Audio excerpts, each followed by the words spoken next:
তো একজন একটা ছোট্ট বাচ্চার ইন্টারভিউ নিচ্ছে। বাচ্চাটার বয়স বড় জোর 13-14 হবে। বাচ্চাটা অন্ধ। অন্ধ মানে চোখগুলো ভেতরের দিকে দাবানো, গর্ত, আরবিতে বলে বাকফুফুল আইন। তো উপস্থাপক ওই বাচ্চাটাকে জিজ্ঞেস করছে, আচ্ছা তোমার যে এই চোখের নিয়ামতটা নাই, তুমি কি আল্লাহর কাছে এই নিয়ামত ফেরত চাও? বাচ্চাটা ভাবলে সিন জবাব দিয়ে দিল যে না, আমি এই নিয়ামত ফেরত চাই না, আমি এই নিয়ামত ফেরত চাই না। আমি তো অবাক হয়ে তাকায় আছি, আরে বলে কি, বোকা না কি, ও বলে কিটা? চোখের নিয়ামতের মতো এত বড় নিয়ামত সে ফেরত চায় না, বলে কি সে?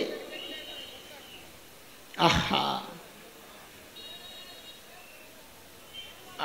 আওয়াজ ছাড়া একটু কাজ করলে ভালো হয়। হ্যাঁ, হুজুরকে নিয়ে আসেন, নিয়ে আসেন, নিয়ে আসেন জলদি। এমন কথা। তো আমি তো ভিডিও দেখে অবাক হয়েছি, কিন্তু যিনি সঞ্চালক পরিচালক তিনি তো সামনাসামনি বসা, তার তো অবাক হওয়া আরো বেশি অবাক হওয়ার কথা। তো তিনি অনেক বেশি অবাক হয়ে জিজ্ঞেস করলেন, লিমাজা, আরে কেন তুমি এই নিয়ামত ফেরত চাও না? এটা কেমন কথা? আহারে, বাচ্চাটার জবাবটা শুনে বুঝছি বোকা তো ও না, বোকা তো দেখি আমি, বোকা আমি। আল্লাহকে সাক্ষী রেখে বলছি আপনাদেরকে, আপনারা এমনি বিশ্বাস করবেন তাও বলছি নিজের মনের ইতমিনানের জন্য। ওর জবাবটা শুই না আমি সাথে সাথে কান্না করে দিচ্ছি। আরে বললো কি সেটা? ওকে যখন জিজ্ঞেস করা হলো এই নিয়ামতটা তুমি ফেরত চাও না, বলে না চাই না। কেন চাও না? তো বলে কি জানেন, কি পুঁজি বানাইছে দেখেন। ওই পুঁজির কথা বলছিলাম, কি পুঁজি বানাইছে দেখেন। ও বলে কি যে আমি এটাকে পুঁজি বানাইছি, পুঁজি। এই দুনিয়ায় নিয়ামত ফেরত কেন চাই না? যখন হাসরের মাঠে বিচার শুরু হয়ে যাবে, যখন আমার ডাক পড়বে, ছোট্ট বাচ্চার কি ডাক, তার চিন্তাটা কত পরিষ্কার, কত পবিত্র, কত উঁচা।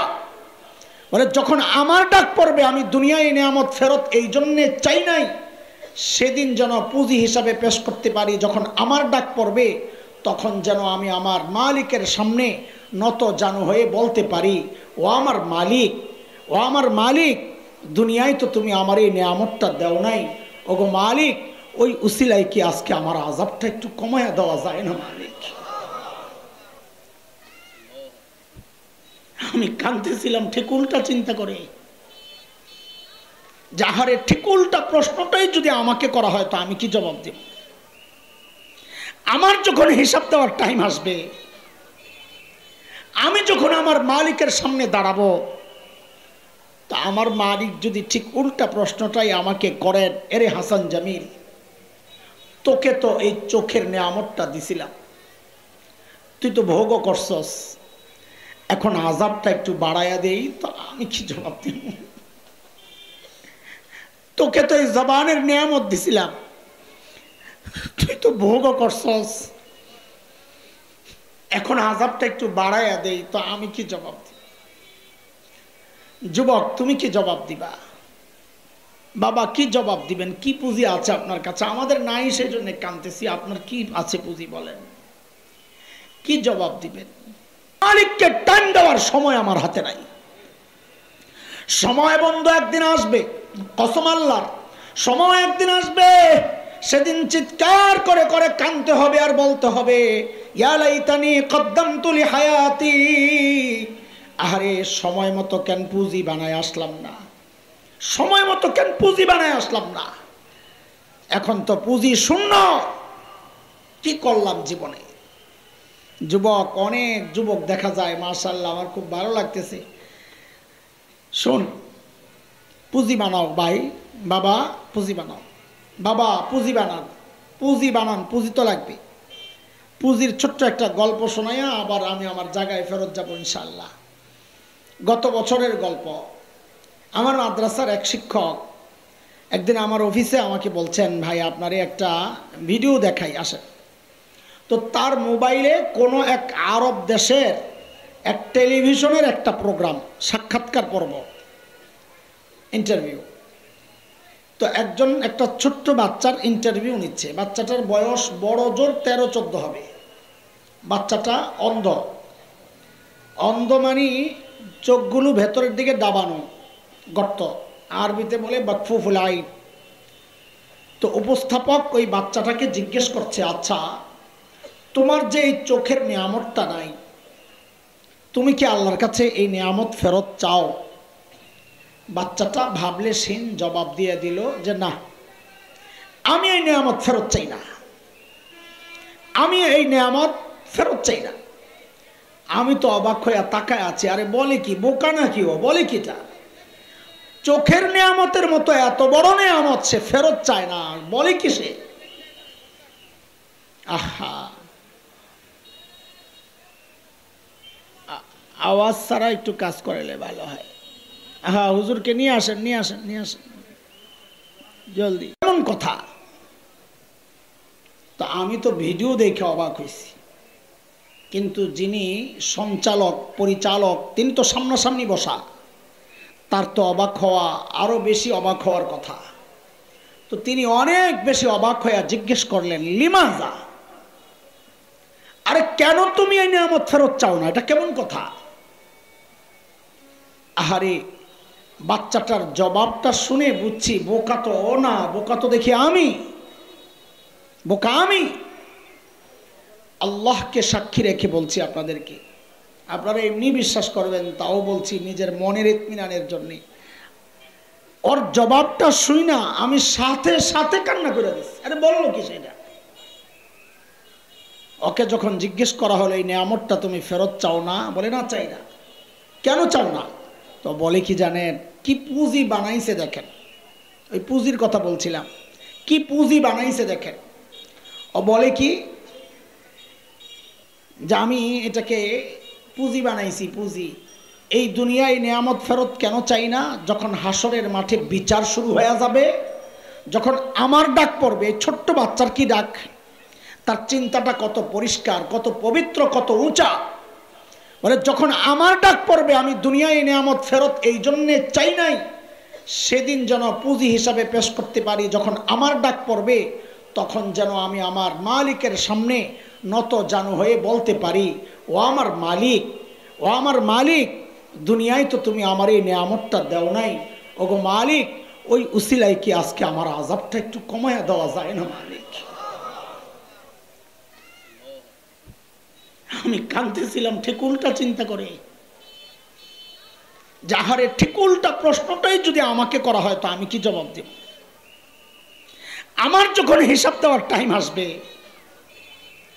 আমি যখন আমার মালিকের সামনে দাঁড়াবো, তা আমার মালিক যদি ঠিক উল্টা প্রশ্নটাই আমাকে করেন, এরে হাসান জামিল, তোকে তো এই চোখের নিয়ামতটা দিছিলাম, তুই তো ভোগও করছস, এখন আযাবটা একটু বাড়াইয়া দেই, তো আমি কি জবাব দেব?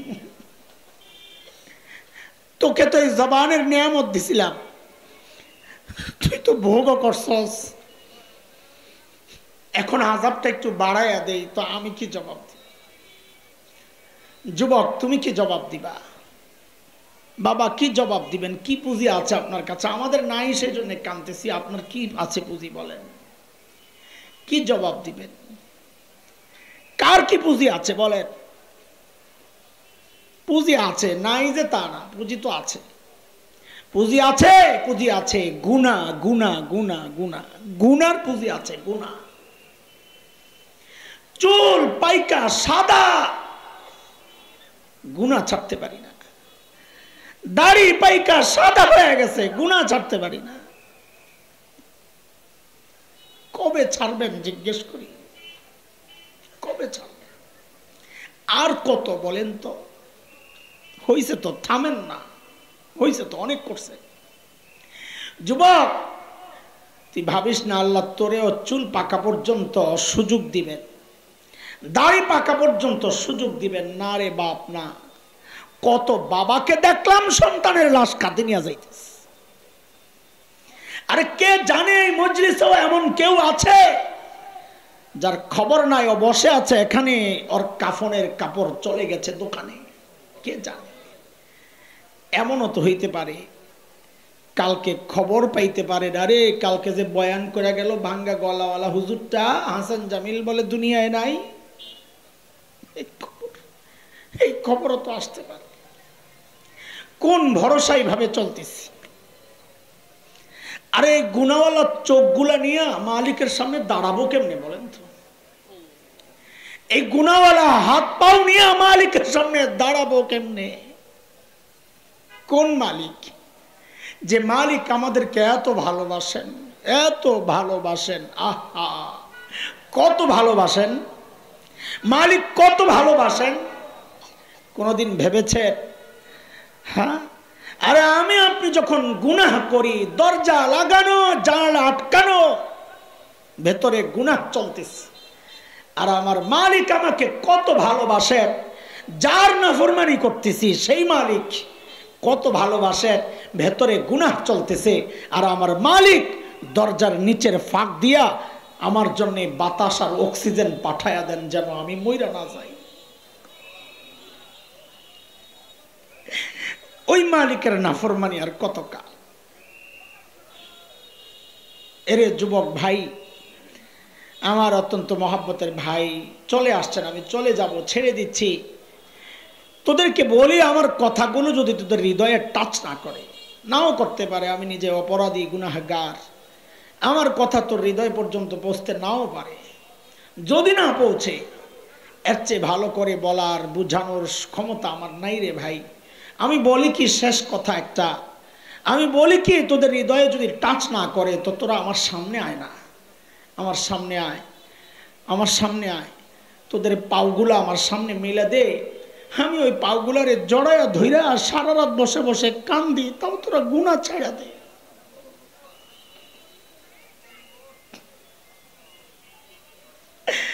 বাবা গুনাহ ছেড়া দেন, মা গুনাহ ছেড়া দেন, গুনাহ ছেড়া দেন। হয়েছে তো, কম করি নাই তো, হয়েছে তো, আর কত? এবার মালিককে একটু টাইম বের করেন না দেওয়ার জন্যে। দাঁড়াবো কি নিয়ে বলে? আল্লাহ, আমার কথা শেষ। যেহেতু 6 কথার বয়ানের ওয়াদা ছিল, একটু সংক্ষেপে শেষ করে দেই 2-1 মিনিটের মধ্যে। ভাই দেই। এই যে মানুষগুলো, সাঈদ ইবনে আমির আল জুমাহির ঘটনা আমি শেষ করব না, লম্বা ঘটনা, যতটুকু বোঝানোর জন্য নেওয়া দরকার ঘটনা নিয়ে নিস। যে মানুষগুলো ছিল কি, হইল কি, মনে আছে কথা? পিছনের কথা মনে আছে কি? মানুষ কি হয়ে গেছে? এই যে পরিবর্তনটা কিসের ছোঁয়ায় যেন? সবাই বলেন কোরআনের ছোঁয়ায়। এই 3 কথা শেষ, এবার এই পাশের 3 কথা ধরেন। যেই কোরআনের ছোঁয়ায় বর্বর আরব মানব ইতিহাসের সবচাইতে জঘন্য মানুষগুলো সবচাইতে ভালো মানুষ হয়ে গেল, সেই কোরআন তো এখন আর দুনিয়ায় নাই। আছে আগেরটাই? তাইলে তো সমস্যা। যেই কোরআন বর্বর আরবকে সর্বশ্রেষ্ঠ মানুষ বানায়া দিছে, ওই কোরআন তো আমাকে আপনাকে সর্বশ্রেষ্ঠ মানুষ বানানোর ক্ষমতা রাখে না? রাখে। তাইলে সেই কোরআনকে ছাড়লাম কেন? ছাড়লাম কেন আর ধরলাম কি? এটা আমাদের জন্য গর্ব না আফসোস? ওইটাই শিখাইছিলাম, ধরলাম কি, ছাড়লাম কি, আহারে করলাম কি, কেন আফসোস? আপনারা আপনাদের কথাগুলো বলেন না, হৃদয়ের কথা আমরা জানি, মুখে মুখে বলেন, ভাব দেখান, হুজুর ছেলে একটা আমেরিকা থাকে, একটা ইউরোপ থাকে, একটা ডাক্তার, একটা অমুক জায়গায় চাকরি করে, কি যে সুখ। কিন্তু গোপনে গোপনে মাওলানা ওবায়দুল্লাহর কাছে যে পানি পড়ার জন্য আসেন আর তাবিজ নিতে আসেন, ঘরে অশান্তি চলতেছে, এটাও আমরা জানি। বলেন না, এটা পত্রিকাওয়ালাদের রিপোর্ট। কি? উচ্চ শিক্ষার হার যত বাড়ছে, সন্তানের সাথে বাবা মার দূরত্ব তত বাড়ছে। কথাটা কি মিথ্যা? বলেন। দ্বীনি শিক্ষার প্রয়োজনটা কি বুঝেন? আফসোস করা লাগবে না, গর্বের সাথে পরিচয় দিবেন। আমাদের শিক্ষার গোড়ায়, ভুলে গেছেন, আমাদের শিক্ষার গোড়ায় গর্বের সাথে পরিচয় দিবেন। অথচ এখন আপনি ভিতরে আফসোস নিয়ে ঘুরেন। আফসোস নিয়ে যে ঘুরেন, এর একটা চূড়ান্ত প্রমাণ দিয়ে আমি শেষ করছি। গত রোজার ঈদের দিন টেলিভিশনওয়ালারা গেছিল বৃদ্ধাশ্রমে তাদের ঈদ উদযাপন কভার করার জন্য। ওরা কেমনি ঈদ উদযাপন করে, বৃদ্ধাশ্রমের বুড়া বুড়িরা। তো আমি দেখছি, আমার হোয়াটসঅ্যাপে আসছে একটা ভিডিও, ইউটিউবের একজনে পাঠাইছে। তো সেখানে দেখলাম বুড়িরা পেয়ারার মধ্যে ফিন্নি নিয়ে নাড়ে চারে, খায় না, খাইতে পারে না, কাঁদতেছে। বুড়ায় খায় না, খালি নাড়ে চারে। ওই যে সাংবাদিকরা প্রশ্ন করে তো কান্দে আর জবাব দেয়। আহারে, আজকের এই ঈদের দিন, খুশির দিন, আপনজন কেউ নাই পাশে, কতটা অসহায়। কিন্তু অবাক করা ব্যাপার হচ্ছে এই বুড়াবুড়ি একটাও সাধারণ ঘরের কোনো বুড়াবুড়ি না, হাই সোসাইটি, এলিট শ্রেণী, ছেলে মেয়ে সব শিক্ষিত, নিজেও হাই সোসাইটির ছিল, শিক্ষিত ছিল, বড় চাকরি করছে। এখন বসে বসে কান্দে। বিশ্বাস করেন, তাদের করুণ কথাগুলো, হৃদয়ের আকুতি শুনে আমারও চোখ দিয়ে পানি আসছে। কিন্তু একটা বিষয় ভেবে আমার হৃদয়টা ফুলে গেছে গর্বে। কি সেটা? একজন বুড়িও তার কথায় বলে নাই আমি হাফেজের মা, একজন বুড়াও বলে নাই আমি আলেমের বাবা। বলবে না, গর্ব করেন না? ডাক্তারের বাবা, ইঞ্জিনিয়ারের বাবা, গর্ব করেন। আরে গর্ব তো করবে হাফেজের বাবা, গর্ব তো করবে আলেমের বাবা। আমাদের কিসের গর্ব? আফসোস এই দুনিয়ায়ও করেন, বলেন না। আফসোস আখিরাতেও করবেন, যখন সন্তানই ফাঁসাইয়া দিবে আল্লাহর কাছে, আল্লাহ আমার বাবা মা আমারে পথভ্রষ্ট করছে। সূরা আহজাবে আসছে, রব্বানা ইন্না আতানা সাদাতানা ওয়া কুবারানা ফাআদাল্লুনা সাবিলা রব্বানা আতিহিম দি'ফাইনি মিনাল আযাব ওয়ালআনহুম লা'নান কাবীরা। আল্লাহ বাবা মা আমার মুরব্বী আমারে পথভ্রষ্ট করছে, এখন আমি ডাবল শাস্তি চাই। বলে ডাবল শাস্তি কেন? বলে আমারে দিন শেখানোর দায়িত্ব ছিল, শিখায় নাই, এক অপরাধ। বদ্দিনই শিখায়া নাস্তিকতার দিকে ঠেলে দিয়েছে, আরেক অপরাধ। ডাবল শাস্তি চাই। আপনি তো আবার রহমান রহিম, বান্দার কান্নাকাটি দেখলে মায়া লেগে যেতে পারে। এই জায়গায় আমি কোনো মায়া প্রত্যাশা করি না। ওয়ালআনহুম লা'নান কাবীরা, এদেরকে আপনার রহমত থেকে দূরে, বহু দূরে সরাইয়া দেন। সন্তান বলবে।